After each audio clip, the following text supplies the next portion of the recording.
বলুন জনাব মুজিবুল হক চন্নু, বিরোধী দলের স্পিকার, প্রধান। গ্রিক সম্রাট আলেকজান্ডার পুরুকে পরাজিত করে যখন ভারত জয় করেন তখন এই দেশে কিছুদিন ছিলেন। এই দেশে আলু বাতাস, মানুষের মনের গতিবিধি লক্ষ্য করে তার জেনারেল ছিল সেলুকাস। তাকে বললেন যে কি বিচিত্র দেশ সেলুকাস। স্পিকার, আসলে কি বিচিত্র। আজকের প্রথম আলো সম্পাদকীয়তে আছে আমাদের একজন পুলিশ অফিসার, সরকারি কর্মচারী, 2010 সালের 11 অক্টোবর হাতে লেখা সবুজ পাসপোর্ট নবায়ন করতে যান, যেটা নাকি সাধারণ পাবলিকের জন্য।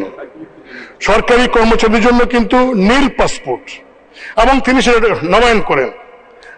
স্পিকার, তিনি যখন ডিজি র্যাব তখনও সেই সবুজ পাসপোর্ট, এবং সেইখানে কি লেখা, পেশা হিসাবে প্রাইভেট সার্ভিস।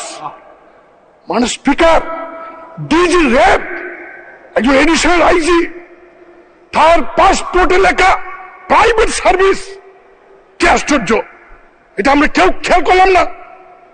স্পিকার, শুধু তাই নয়, আইজি, তিনি আইজি থাকা অবস্থায় তার সেই সবুজ পাসপোর্ট, এবং তিনি বিভিন্ন সময় দেশে গেছেন, বিদেশে সবুজ পাসপোর্ট দিয়ে। ইমিগ্রেশনে এন্ট্রি আছে সবুজ পাসপোর্টের, প্রাইভেট সার্ভিস। কি সর্বনাশের কথা। স্পিকার, সারা দেশে একটা বিষয় আমরা জানি, এই আওয়ামী লীগ সরকার একজন প্রতিমন্ত্রী ছিলেন, তার রেড পাসপোর্ট ছিল এবং সবুজ পাসপোর্ট ছিল। সবুজ পাসপোর্ট দিয়ে সিঙ্গাপুর যাওয়ার কারণে মাননীয় প্রধানমন্ত্রী সেদিন তাকে মন্ত্রী পরিষদ থেকে বাদ দিয়েছিলেন। আর এই ব্যক্তি আইজি, একটা ডিসিপ্লিনারি ফোর্সের চিফ। স্পিকার, এই ব্যক্তি যখন আইজি ছিলেন তখন কি সুন্দর বক্তব্য দিতেন। তিনি বলেছিলেন পুলিশ বাহিনীর সমস্ত সদস্যদের উদ্দেশ্যে, এই পুলিশ বাহিনীর সদস্যরা, তোমরা কেউ করাপশন করতে পারবে না।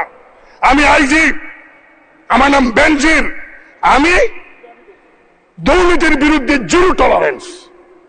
স্পিকার, জিরো টলারেন্স দুর্নীতির বিরুদ্ধে, ভালো কথা। স্পিকার, সেই ব্যক্তিটির তার নামে, তার পরিবারের নামে গোপালগঞ্জে Savanna eco resort and natural park, speaker, 621 বিঘা জায়গা। হাউ তার এবং তার পরিবার সদস্যদের নামে কিভাবে সম্ভব? স্পিকার,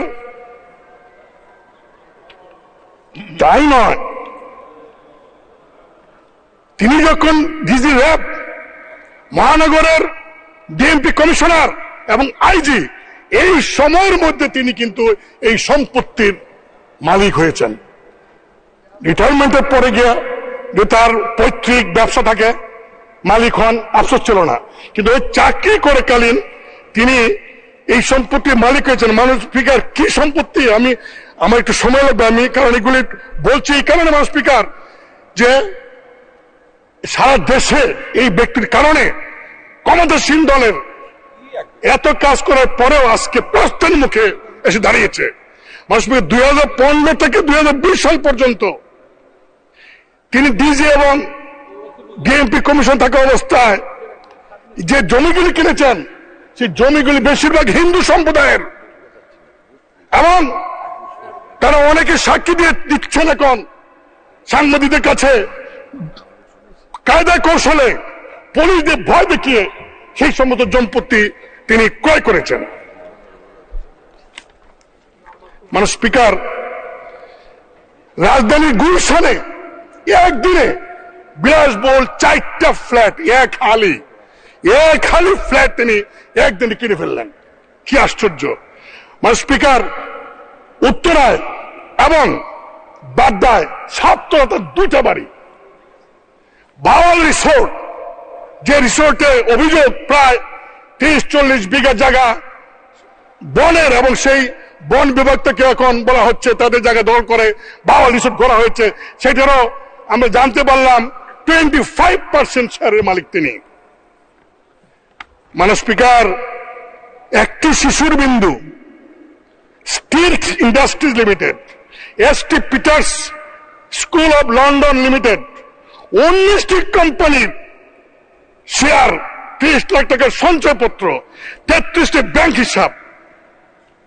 মানে স্পিকার, শুধু তাই নয়,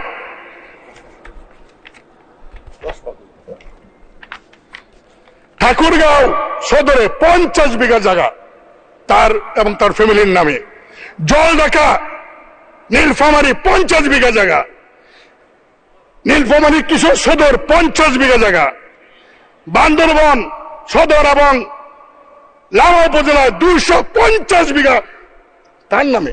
মানে স্পিকার, সেন্ট মার্টিনে বেনজিরের নামে 4 বিঘা জমি। মানে স্পিকার, ইন্দ্রাণী বিচে কক্সবাজার 2 বিঘা 3 মেয়ের নামে, রাজৌর উপজেলায় জিসান মির্জার নামে তার স্ত্রীর 273 বিঘা জমি, গাজীপুরে 200 বিঘা জমি। মানে স্পিকার, কয়েকদিন আগে তিনি চলে গেলেন, চলে যাওয়ার আগে পত্রিকার নিউজ অনুযায়ী প্রায় 80 কোটি টাকা ব্যাংক থেকে উত্তোলন করেছেন। মানে স্পিকার, আমি একটু বলতে চাই, আমাদের মাননীয় স্বরাষ্ট্রমন্ত্রীর মধ্যে খুব ভদ্র মানুষ, অত্যন্ত ভালো মানুষ, খুবই ভালো মানুষ। তিনি বলেছেন সাংবাদিকদেরকে যে এই যে বেনজির তার পরিবার সহ বিদেশে গেলেন তিনি জানেন না। মানে স্পিকার, খুব কষ্ট পেলাম, তিনি জানবেন না কেন? হ্যাঁ, যেতে পারে, যেহেতু বেনজির সাহেবের কোনো নিষেধাজ্ঞা নাই, যেতে পারেন, জানবেন না কেন? কারণ তিনি তো এয়ারপোর্টে ইমিগ্রেশন হয়ে গেছেন। ইমিগ্রেশনে তো কোন ভিআইপি, আর তখন সারা দেশে আলোচিত বেনজির, তিনি ইমিগ্রেশন দিয়ে গেছেন, আর ইমিগ্রেশন ডিপার্টমেন্ট তার মন্ত্রণালয়কে জানায় নাই, সরকারকে জানায় নাই। যদি না জেনে থাকে তাহলে ইমিগ্রেশনের সমস্ত কনসার্ন কর্মচারীকে সাসপেন্ড করা উচিত। মানে স্পিকার, অনেকে বলছেন সরকারের লোকেরা যে ওই তার বিরুদ্ধে তো ওয়ারেন্ট নাই। 24 এপ্রিল থেকে মানে স্পিকার, দুদক তার বিরুদ্ধে টিম করে বিভিন্ন তথ্য চাইতেছে, সারা দেশের মানুষ জানে। একজন রাজনৈতিক নেতা চিকিৎসার জন্য বিদেশ যাবেন, তাকে আপনারা এয়ারপোর্ট আটকে দেন, 2 ঘন্টা বসে রাখতে পারেন। আর এরকম একজন ভিআইপি যিনি সারা বাংলাদেশে মানে কিনার কোনো বাকি রাখেন নাই, তিনি চলে যাবেন দেশের বাইরে, আর সরকার জানবে না, হতে পারে না। মানে স্পিকার, বাংলাদেশ ব্যাংক এবং ব্যাংকগুলি এই টাকা উত্তোলন করলো, একটা চেক দিয়ে পাঠাইলে ব্যাংকে 10 লাখ 20 লাখ টাকা 4 দিনের নোটিশ থাকে। 70-80 কোটি টাকা তিনি কিভাবে উত্তোলন করলেন আমি জানি না।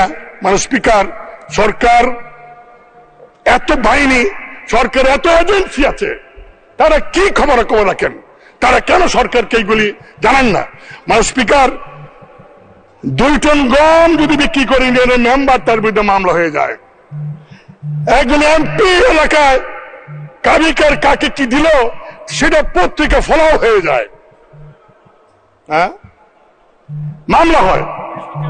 আর কৃষকের 50,000 লোনের জন্য অ্যারেস্ট করা হয়।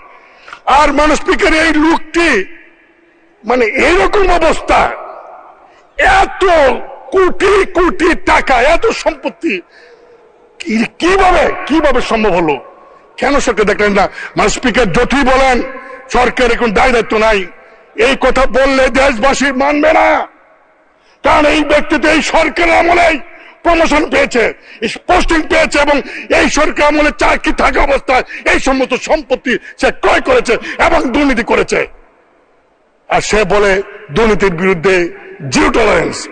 মানে স্পিকার, আমি শুধু এটুকু বলবো যে এই বিষয়টাকে গুরুত্ব দিয়ে যদি সরকার ব্যবস্থা না নেন, দুদক তদন্ত করছে, তদন্ত বছরের পর বছর যদি চলে, এই তদন্ত যদি শেষ না হয় এবং কোর্টে গিয়ে বিচার না হয়, মানে স্পিকার, তাহলে দেখা যাবে আরো যারা আছে বেনজির, তারা আস্কার পাবে।